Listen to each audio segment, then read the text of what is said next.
Every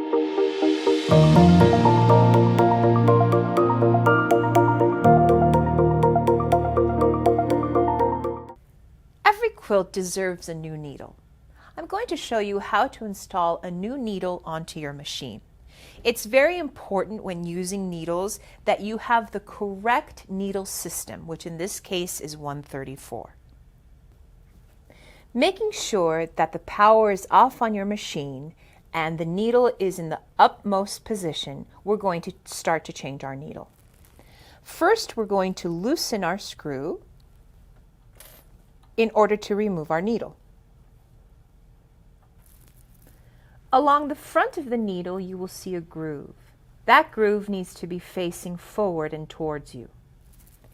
Placing your needle through the needle bar, you will see a sight hole on the left-hand side that will show you when the shank is completely up. Once the shank is completely up, you will take your old needle and sliding it through the groove, making sure that the needle is in the 6 o'clock position. You will then use your fingers to tighten the screw.